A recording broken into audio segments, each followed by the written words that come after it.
Kan Bu. Bang Pak Alkaf jam di sini toh, Pak? Iya, saya belum pulang-pulang nih. Sama istri atau? Sama istri, anak. Oh, memang di sini. Ah, ah. Ya, rumah, beli rumah di sini. Enggak. Kalau beli rumah nggak bisa di sini. Jadi harus orang sini yang punya.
Di Solo, saya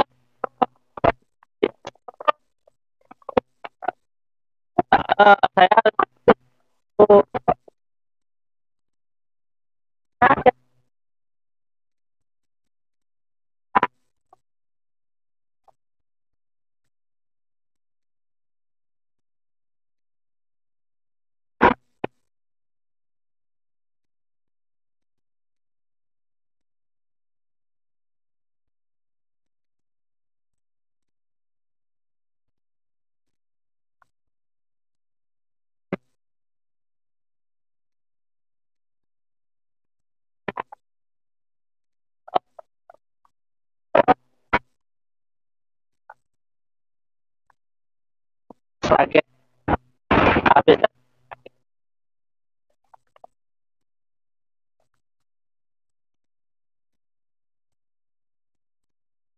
ada di, di Sragen.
Kita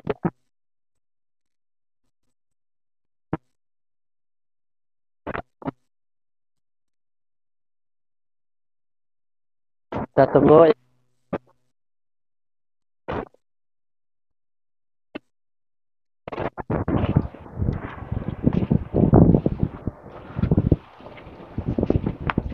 Oke.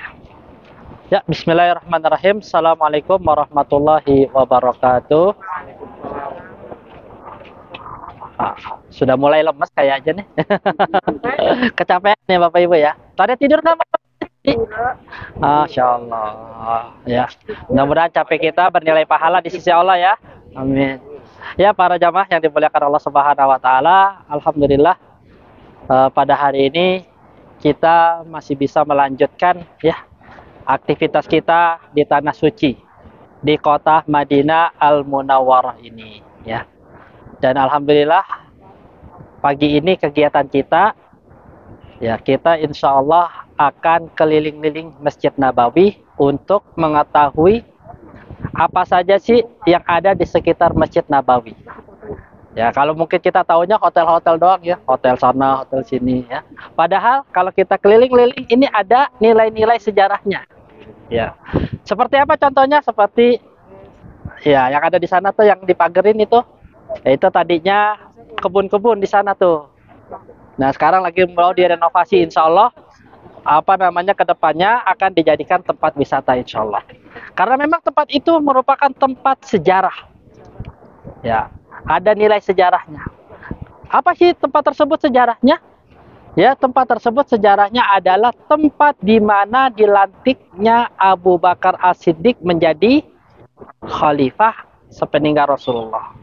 Ya, jadi para jamaah yang dimuliakan Allah Subhanahu Wa Taala, sedikit ya cerita tentang apa namanya kisah dilantiknya Abu Bakar As-Siddiq ya sepeninggal Rasulullah. Ketika Rasulullah Shallallahu Alaihi Wasallam wafat, beliau diangkat menjadi khalifah pengganti Rasulullah untuk memimpin kota Madinah ini. Ya, di mana sejarah itu dimulai dan diawali ketika Rasulullah Shallallahu Alaihi Wasallam wafat pada hari apa? Ada yang tahu? Hari Senin. Tanggal berapa? 12 Rabiul Awal. Masalah dapat hadiah gratis umroh besok nanti tadi. Sama tiket pulangnya nanti ntar sama Pak Marwan insya Allah. Ya, para jamaah yang dimuliakan Allah Subhanahu Wa Taala. Ya, jadi tepatnya pada tanggal 12 Rabiul Awal, hari Senin, merupakan hari kesedihan yang dialami oleh para sahabat Nabi Shallallahu Alaihi Wasallam. Karena pada hari itu, ya, mereka ditinggalkan oleh orang yang paling dicintai oleh mereka. Mereka ditinggalkan oleh pemimpin mereka. Mereka ditinggalkan oleh suri tauladan mereka. Mereka ditinggalkan oleh orang panutan mereka, ya, orang yang sangat spesial di kehidupan mereka, yaitu Rasulullah Shallallahu Alaihi Wasallam. Ya, bagaimana tidak mereka merasakan kesedihan ya, terutama orang-orang muhajirin yang ikut bersama-sama Rasulullah berjuang, ikut bersama-sama Rasulullah hijrah ke kota Madinah penuh dengan kenangan. Ya, apalagi Abu Bakar As-Siddiq ya, Umar bin Khattab, ya, Utsman bin Affan, yang kemana-mana mereka tersebut selalu aja. Ya, apalagi Abu Bakar, Umar, hidup dan matinya selalu bareng-bareng. Sampai meninggal pun dimakamkan sama satu tempat. Ya. Satu ruangan. Iya, jadi di kuburan Rasulullah itu ada Abu Bakar, ada Umar. Nanti akan kita jelaskan di sana insya Allah ya. Jadi Masya Allah ya, pada hari tersebut digambarkan oleh Anas bin Malik, kota Madinah ini seolah-olah gelap karena para sahabat dirundung kesedihan yang sangat luar biasa. Ya. Di mana pada hari itu, ya, Rasulullah Shallallahu Alaihi Wasallam dipanggil oleh Rohnya. Tepatnya di mana? Di Raudhah, di kamar Aisyah, ya, yang sekarang jadi kuburannya. Ya. Jadi Rasulullah Shallallahu Alaihi Wasallam itu perlu diperhatikan ya, dijadikan catatan. Rasulullah itu nggak dikuburkan di Masjid Nabawi. Jadi kalau ada anggapan Rasulullah itu wasiat dikuburkan Masjid Nabawi salah. Jadi nggak benar kalau ada yang mewasiatkan kalau saya meninggal tolong dikuburkan di masjid, itu salah. Kenapa? Karena Rasulullah melarang untuk menguburkan atau menjadikan kuburan sebagai masjid atau membangun masjid di atas kuburan atau membangun kuburan atau meletakkan kuburan di dalam masjid. Tidak diperbolehkan di dalam agama Islam karena itu merupakan salah satu perantara yang bisa menjerumuskan, bisa mengantarkan seorang tersebut minta-minta kepada kuburan. Nah, kalau ada yang bilang, lalu gimana dengan kuburan Rasulullah? Kita katakan Rasulullah nggak dikuburkan dalam masjid, tapi Rasulullah dikuburkan di mana? Di kamar Aisyah. Kan? Pertanyaannya, kenapa sih Rasulullah itu dikuburkan di kamar Aisyah? Kenapa nggak di Baqi? Padahal Baqi itu adalah pemakamannya kaum muslimin.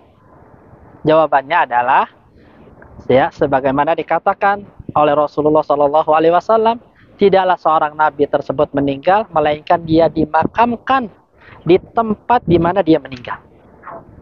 Ya. Rasulullah wafat di mana? Kamar Aisyah. Ya, makanya ketika Rasulullah wafat, itu para sahabat berselisih pendapat. Bingung nih para sahabat nih ketika Rasulullah wafat nih. Ini jenazah mau diapakan?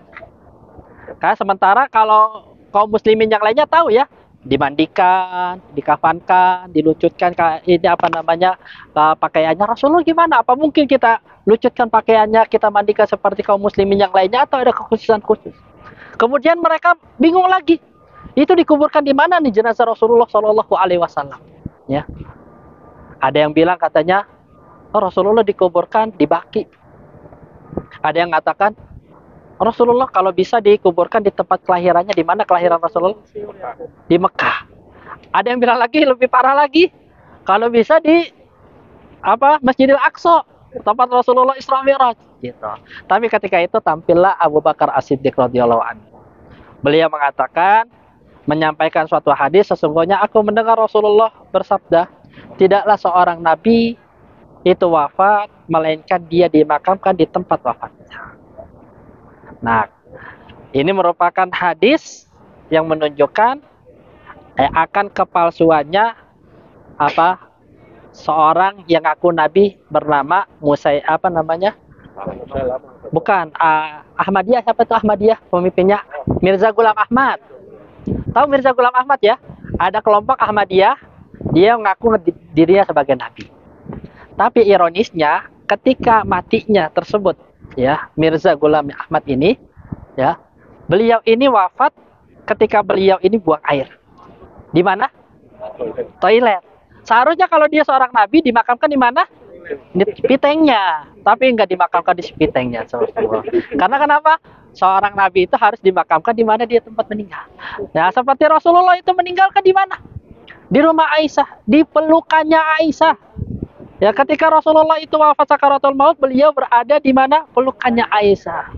Sambil mengatakan firafiqil a'la, firafiqil a'la. Ya, di akhir-akhir ayatnya, ya, beliau itu mewanti-wanti kepada kita, ya, as-shalah, as-shalah. Ya, dirikanlah salat, dirikanlah salat. Ya. Kemudian, ya, beliau pun di akhir-akhir ayatnya meminta untuk dibersihkan, ya, mulutnya tersebut dengan siwak, meminta untuk disiwakkan seperti itu. Sampai akhirnya Rasulullah wafat di pelukan Aisyah. Dan ketika itu para sahabat Nabi Shallallahu Alaihi Wasallam geger. Ya, Rasulullah wafat, Rasulullah wafat. Ya. Akhirnya para sahabat berbondong-bondong ke rumah Aisyah, melihat keadaan di mana Rasulullah sudah wafat ketika itu. Ya. Dan akhirnya mereka pun menerima kenyataan bahwasanya Rasulullah Shallallahu Alaihi Wasallam wafat. Sementara Umar bin Khattab itu ketinggalan berita. Umar bin Khattab dari kejauhan melihat di kamar Rasulullah ada apa nih, rame-rame. Akhirnya dia bertanya, ada apa? Kok kalian pada kumpul di kamar Aisyah? Kemudian dikabarkan kepada Umar bin Khattab, Rasulullah Shallallahu Alaihi Wasallam sudah meninggal dunia. Tapi Umar bin Khattab nggak percaya. Umar bin Khattab mengatakan, Enggak mungkin Rasulullah itu wafat. Beliau hanya pergi menuju Rabbnya yang nanti akan dikembalikan oleh Allah Subhanahu wa taala. Ya, dan beliau pun, ya, mengancam kepada mereka-mereka yang mengatakan Rasulullah, siapa saja yang mengatakan Nabi wafat, itu saya potong tangan dan lehernya. Marah-marah Abu Umar bin Khattab karena nggak keterima kenyataan. Ya, dibilang Rasulullah itu wafat. Akhirnya ditenangkan oleh Abu Bakar As-Siddiq. Tenang, karena sesungguhnya kita dalam keadaan kesedihan. Rasulullah memang benar-benar sudah wafat. Dan Umar bin Khattab lagi mengancam, barang siapa yang mengatakan Rasulullah itu wafat, saya potong tangan dan kakinya. Melihat ya Umar bin Khattab seperti ini, akhirnya Abu Bakar naik ke mimbar Rasul. Kemudian ya Abu Bakar berkhutbah di hadapan para sahabat Nabi Shallallahu Alaihi Wasallam yang ada di situ, ya, dengan mengatakan, "Mangkana ya'budu Muhammadan fa innahu qad mata." Barang siapa yang menyembah Muhammad, ketahuilah bahwasanya Muhammad telah meninggal dunia. Wa man kana ya'budullah, dan barang siapa yang menyembah Allah, fa innahu hayyun la yamut, ketahuilah bahwasanya Allah itu zat yang maha hidup dan tidak mati. Akhirnya beliau membacakan suatu ayat dalam Al-Qur'anul Karim, innaka mayyitun wa innahum mayyitun. Ya, sesungguhnya engkau Muhammad akan mati sebagaimana mereka juga akan mati. Kemudian beliau pun membacakan ayat yang lain, wa ma Muhammadun illa rasulun qad khalat min qablihi rusul afa immata aw qutila inqalabtum ala aqabikum. Dan tidaklah Muhammad tersebut melainkan seorang rasul dari kalian, ya. Apakah kalau sekiranya Rasulullah itu wafat atau terbunuh, kalian kembali kepada agama-agama nenek moyang kalian? Menunjukkan bahwasanya Rasulullah itu seperti kita, manusia seperti kita, merasakan sakit, merasakan lapar, merasakan haus, dan merasakan juga yang namanya kematian. Ketika mendengar ayat yang dibacakan oleh Abu Bakar As-Siddiq ini, ya, Umar bin Khattab akhirnya tersungkur dan menangis sejadi-jadinya ketika itu, dan menerima kenyataan bahwasanya Rasulullah memang benar-benar telah diwafatkan oleh Allah Subhanahu wa Ta'ala. Benar-benar Rasulullah telah meninggal dunia. Dan ketika mereka berkumpul para sahabat, ya, tiba-tiba orang-orang sebagian muhajirin kumpul di sini nih. Di mana tadi namanya, ini namanya Sakifah Bani Saidah. Sakifah Bani Saidah. Sakifah itu artinya apa sih? Atap. Sakifah itu dalam bahasa Arab artinya atap, tempat berteduh, tempat kumpul-kumpulnya orang Bani Saidah. Bani Saidah itu dari kalangan Ansor, termasuk kabilah dari kalangan Ansor, yang mereka dahulu sering kumpul-kumpul di sini untuk apa? Membicarakan tentang gimana nih kota Madinah, ya, gimana kota Madinah. Dan mereka ketika mendengar Rasulullah itu wafat, mereka bersegera untuk kumpul di sini. Ngapain kumpul mereka? Ya, kumpul-kumpul mereka di sini dalam rangka untuk menentukan siapa yang menjadi pemimpin sepeninggal Rasulullah Sallallahu Alaihi Wasallam. Ya, sementara mereka, ya, orang-orang muhajirin sudah menunjuk salah seorang sahabat dari kalangan Ansor untuk menjadi pemimpin sepeninggal Rasulullah. Udah mencalonkan nih dari kalangan Ansor, namanya siapa? Sa'ad bin Ubadah. Ya, mereka udah menunjuk. Sementara itu ada seorang orang muhajirin yang melihat orang-orang Ansor ini pada kumpul di sini nih. Akhirnya orang-orang muhajirin lapor kepada Abu Bakar, Umar, ini orang-orang Ansor lagi berkumpul nih di Sakifah Bani Saidah untuk menentukan siapa pemimpin sepeninggal Rasulullah Sallallahu Alaihi Wasallam, dan mereka sudah mencalonkan Sa'ad bin Ubadah untuk menjadi pemimpin sepeninggal Rasulullah. Melihat ini, akhirnya orang-orang muhajirin, ya, Abu Bakar, Umar dan yang lainnya datang ke sini buru-buru. Ya, mereka akhirnya lari datang ke sini, akhirnya terjadi pertemuan. Sementara sebagian sahabat lain itu sibuk dengan jenazah Rasulullah, ya, terutama ahlul baitnya dari kalangan Ali bin Abu Thalib, Abbas, anak-anaknya, ya, Abdullah bin Abbas, Fadl bin Abbas, itu sibuk mengurusi jenazah Rasulullah. Sementara Abu Bakar, Umar, ya, orang-orang muhajirin, orang-orang Ansor, mereka berkumpul di sini. Terjadi dialog antara dua kubu ini. Orang-orang muhajirin dan orang-orang Ansor. Ya, terjadi perdebatan untuk menentukan siapa yang menjadi pemimpin sepeninggal Rasulullah.